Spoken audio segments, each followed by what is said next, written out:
Welcome, Bellumnoxis Prime listeners. Legion, tonight we march into a duel etched deeper than any battlefield, where one clash between a shepherd and a giant turned the tide of nations. This is not merely the tale of David and Goliath. It is the battle of David versus Goliath, a confrontation where faith clashed against steel, where courage became the weapon sharper than any sword. Subscribe and join the Legion, for the night of battle has begun.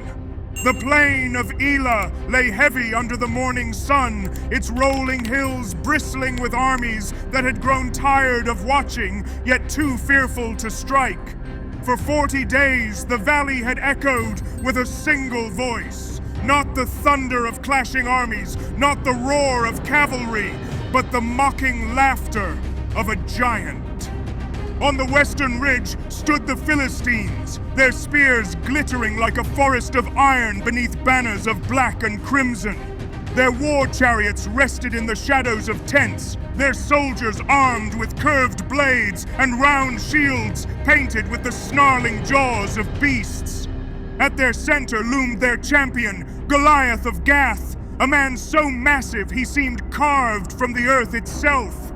His armor was not cloth or leather, but iron scales that glimmered like a serpent's hide, each plate catching the sun until he shone as if fire itself had clothed him. His spear was the trunk of a tree, its iron head glinting with death. His voice, when it thundered, silenced both armies as though the sky itself had spoken. On the eastern ridge, the Israelites stood, rank upon rank, but their courage waned with each sunrise. Their banners of blue and gold hung limp in the still air, their shields dented, their sandals coated in dust. For each day, as the giants strode into the valley and demanded a challenger, none answered. Even the boldest warriors shifted in their ranks, lowering their eyes rather than meet his gaze. The air on their side carried not the fire of defiance, but the weight of dread.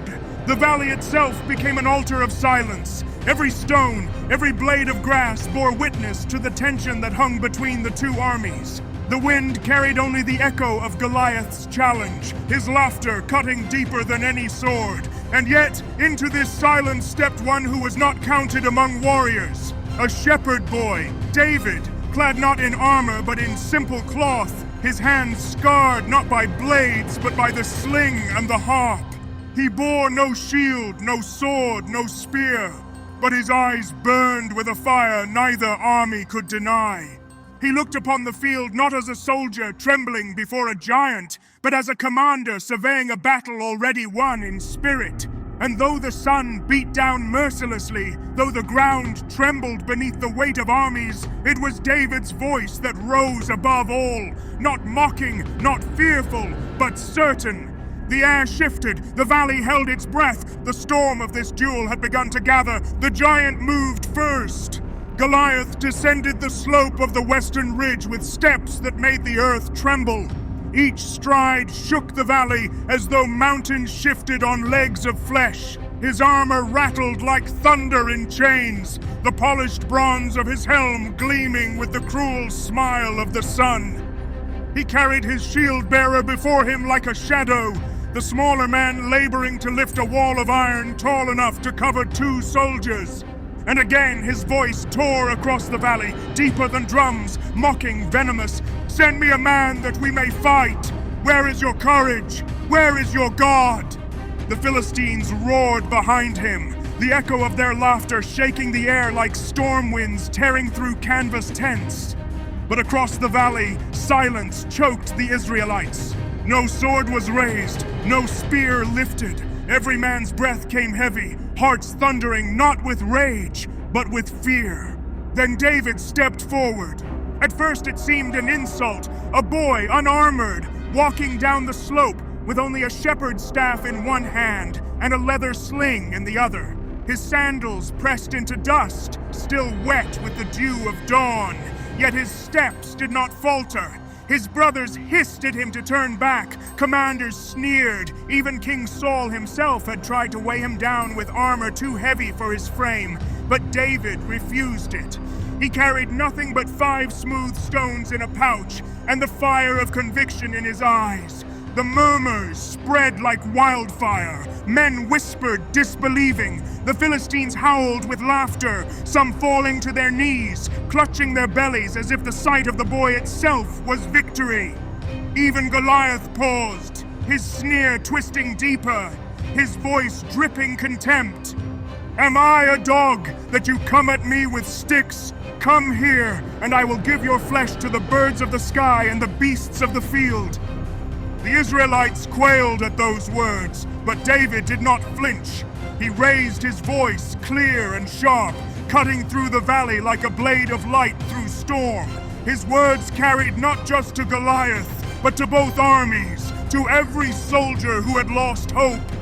You come against me with sword and spear and javelin, but I come against you in the name of the Lord of hosts. Today, he will deliver you into my hands, and all the earth will know that there is a God in Israel. The silence that followed was not weakness, but awe. Even the Philistines ceased their laughter, as if the boy's voice had carried a weight no mockery could smother. The wind itself shifted, carrying David's defiance across the ridges, stirring the banners that had hung limp in fear. Goliath growled, lowering his helm, raising his spear, until its iron head caught the sun like a shard of lightning. The distance between them shrank, giant and boy, iron and flesh, brute strength and unshakable faith. The armies held their breath, thousands of lives suspended on the edge of this single clash. It was no longer 2 nations, it was 2 destinies walking toward each other, each step bringing history to the brink. The storm had gathered, now it waited to break. The valley of Elah grew silent. 2 armies, tens of thousands strong, leaned forward on opposite ridges, yet no one breathed, no one spoke. All eyes fell on the 2 figures advancing into the center, the giant towering like a fortress of flesh and iron, and the boy who walked with nothing but a sling, 5 stones, and a fire burning brighter than steel. Goliath's laughter rolled like thunder as he strode closer. His spear gleamed in the sun, its head heavy enough to pierce through plate and bone alike. His shield-bearer stumbled to keep up, the massive iron shield nearly dragging him into the dirt. Each footfall of the giant was an earthquake, each step a promise of destruction. David did not retreat. His hand brushed the leather pouch at his side, fingers selecting one stone, smooth, unassuming, ordinary to all but him. His other hand gripped the sling, the leather coiled and worn from years of defending his flock against wolves and lions. This was no new weapon to him. It was an extension of his arm, a memory of battles fought in silence far from the gaze of kings. Goliath lowered his helm, his voice dripping with contempt. Come to me, boy. I will feed your carcass to the birds of the sky and the beasts of the field. David's reply was fire in the storm. You come with sword and spear, but I come with the Lord of hosts. Today, he delivers you into my hand. Then it happened. The giant surged forward, spear rising, his roar echoing off the hills like the wrath of a god. Dust and pebbles scattered with his charge, his armored feet pounding like war drums. The Philistines screamed with anticipation, their voices a wave of chaos behind him. But David ran too, not away, but toward the storm. His steps were swift, his eyes unblinking. He placed the stone into the sling, his arm whipping it in wide arcs, the leather humming like a hawk's cry. Faster and faster it spun, each revolution condensing the storm into a single point of fury. The armies shouted, the sky split, and David released. The stone flew, not like a pebble, but like a comet. It cut through the air with a whistle that silenced even the Philistine roar. Time slowed. The storm itself seemed to pause as the small, smooth stone found its mark, striking the giant square in the forehead where armor had left flesh exposed. The sound was not a strike, but a crack, like stones splitting apart under the hammer. Goliath's roar choked into silence. His knees buckled, the great spear slipped from his hand and struck the ground with a crash that shook the valley. And then the giant fell, face first into the dust of the valley, his body hitting the earth like a toppled tower, like a fortress collapsing in fire. The ground trembled, dust surged upward, and the armies gasped as if the earth itself had been split open. The Philistines' laughter died into horror. The Israelites, stunned in silence, stared as the boy walked forward, not timidly, but with the calm certainty of victory already written. David seized the fallen giant's own sword, heavy and vast, lifting it with both hands. With one decisive stroke, he severed Goliath's head and raised it high. A cry erupted. The Philistines broke, their courage shattered. Fear tore through their ranks like wildfire, and they fled the valley in panic. The Israelites roared with newfound fury, surging down the ridge, trampling dust and blood beneath their feet, their war cries rising like a tide of fire. In a single clash, the balance of nations had turned. The giant was slain, and with him, the shadow that had suffocated the hearts of an army. The valley of Elah lay still. The echo of steel, the roar of armies, the laughter of the giant, all silenced in an instant. What remained was dust, blood, and the thunder of history being written not by kings, not by generals, but by a shepherd with a sling. On the western ridge, the Philistines fled in terror, their banners falling into the dirt, their war machines abandoned in the panic of retreat.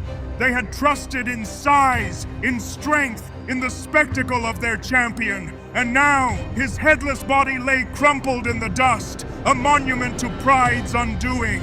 On the eastern ridge, the Israelites surged forward, voices once muted by fear now breaking into war cries that rolled across the hills like a storm unleashed. Their sandals pounded the valley floor, their spears thrust into the backs of fleeing men, their courage reborn from the sight of the fallen giant. But above the clash of pursuit, above the cries of the fleeing and the fury of the victors, stood one figure. David, still a boy in the eyes of many, yet now bearing the weight of nations upon his shoulders. His hands gripped the giant's sword, its edge stained with the final breath of the Philistine terror.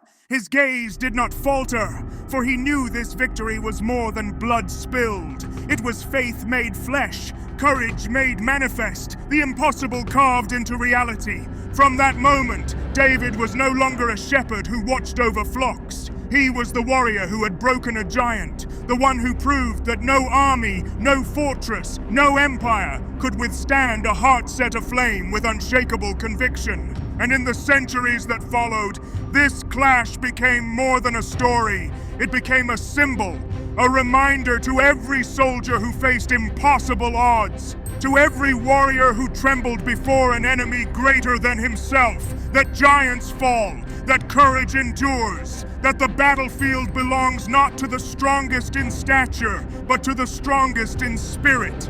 The Battle of David versus Goliath was more than a duel.